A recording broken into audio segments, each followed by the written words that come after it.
Ah, hello. Welcome to the illustrious halls of Hogwarts School of Witchcraft and Wizardry, where young minds shall. Okay. Yeah, I'm not going to keep doing that voice the whole video. But welcome to Hogwarts Legacy, where I step into the wizarding world and do my best to uphold the noble traditions of Hogwarts, while also setting everything on fire with Incendio. Incendio. Incendio. Incendio. Incendio. Incendio. Incendio. Incendio. Incendio. Incendio. But besides setting half the school ablaze, I have three main questions I want to answer with this video. How is the gameplay? Does it actually feel like a proper RPG? Or is this more like a magic-themed amusement park? How is the story? Like, does the wonder of the wizarding world truly shine through? Or is this better treated like an off-brand fanfiction? And lastly, who is this game made for? Is it a dream come true for Potterheads? Or is this more of a standalone title? So let's grab our wands and step through the castle doors to find out.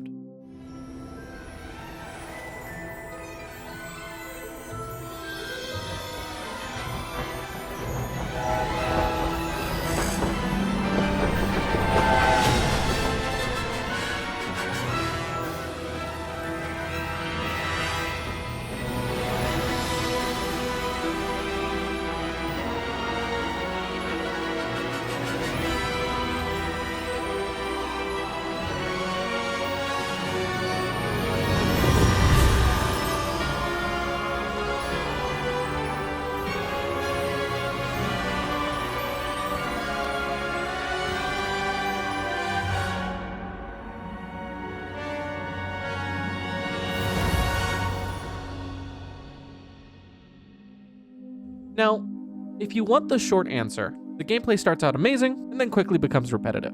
But let's break that down, because not every part of the game suffers from that. The combat has a very creative take on how you best defend yourself from the various threats you face throughout the game. You utilize basic casts to deal small amounts of damage, only to learn better and more powerful spells. These are then used in well-timed, fancy combos, dealing massive amounts of damage. There's a particular chain between Leviosa, Accio, and Incendio that makes me wonder why we never saw something like this in the movies. Incendio. Leviosa. Accio. Incendio. Nicely done. To be fair though, using the same spells to defend yourself over and over does become quite a chore. But I think that's the point. You're getting better at being a wizard, so dealing with the same fighting patterns can get old quickly. You immediately go from dueling and training with other students to having to face various spiders, wolves, goblins, and much more. The variety of these creatures is what helps keep you on your toes, thinking of the best strategy to tackle whatever challenge comes your way. Speaking of challenges, combat and attack patterns aren't the only mechanics that this game has to offer. There's ruins that are only accessed via spell puzzles, special door locks that, frankly, I'm embarrassed I still haven't figured out yet, character dialogue options that help determine what sort of side quest you'll end up doing, and frankly, a lot of content. I've gotten through barely a sliver of what this game has to offer in my own playthrough, so I'm looking forward to unlocking the various spells, allies, gear, talents, mounts, and customization options that are in store for me. Now, while there is plenty of gameplay to explore with Hogwarts Legacy, does the story tie together with it well? Honestly, the story of our main character is pretty solid. You start the game with the reveal that you're a late bloomer when it comes to attending Hogwarts, as you're starting off as a 5th year. This not being commonplace, you are given a mentor to help guide you through some fast-track learning of the magical arts. His name is Professor Fig, and he seems like a fine enough guy. However, in preparation for your attendance of the sorting ceremony, an old friend of the professor wants to tag along to discuss something that was delivered to him. And it's revealed that Fig's wife actually sent something to this colony. But in the discussion, you notice a glow that neither of them see. I cannot open it. Whatever magic protects this is powerful indeed. It looks like goblin metal. That symbol. What's that glow? I don't see a glow. Nor do I.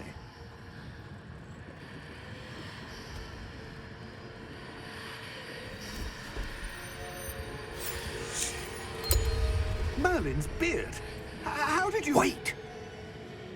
We do.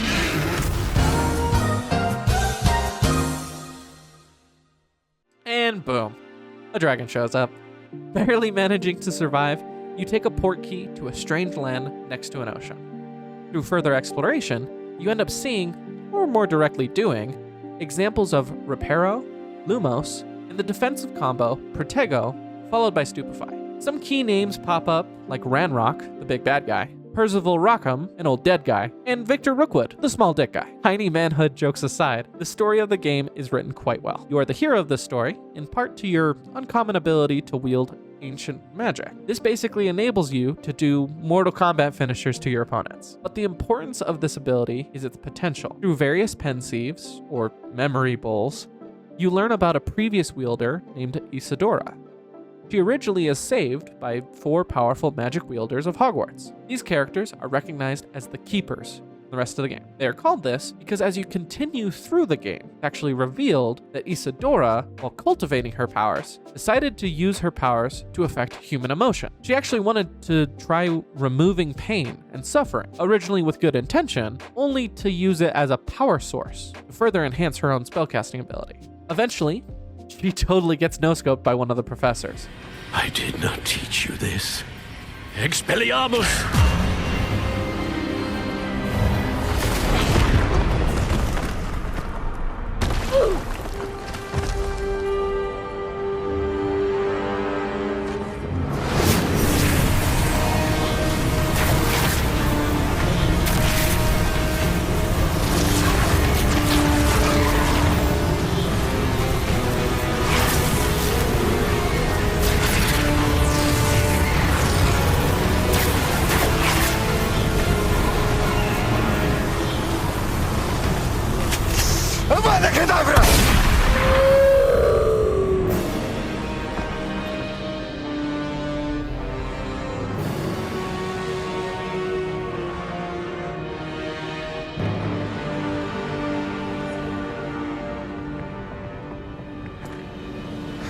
She's alive.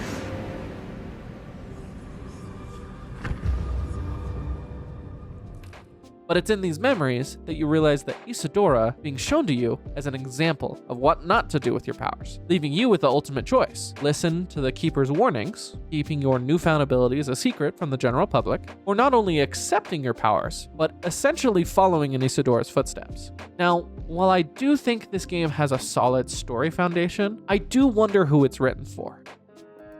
At the end of the day, this game is definitely made for Harry Potter fans. There are small details, like the Thestrals showing up when the dragon ends up taking a bite out of Professor Fig's colleague, or the fact that you actually get to learn all of the various iconic spells from the Hogwarts world.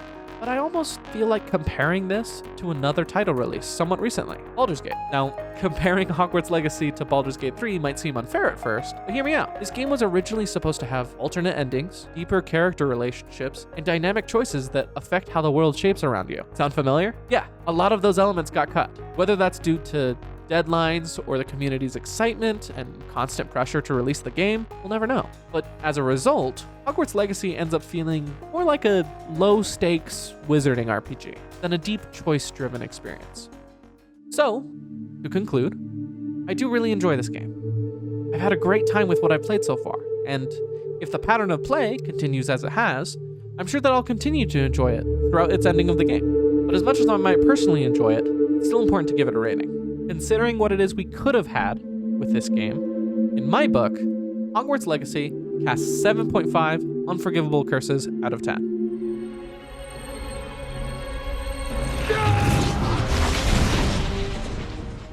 Did you enjoy the video?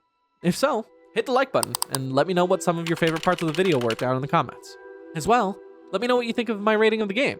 I'm curious to know why you might feel differently. You should also subscribe. It's free and immensely helps out the channel. Oh, and my Discord's open. Link can be found in the About Us section of my channel, and let's build a community of gamers who make only slightly questionable choices. If you'd like to see more Bullcrap introductions, you can click the suggestion on screen right now, or stay tuned for next week's upload. But that's it for this video. So I hope you're having, or have had, a wonderful day. See ya.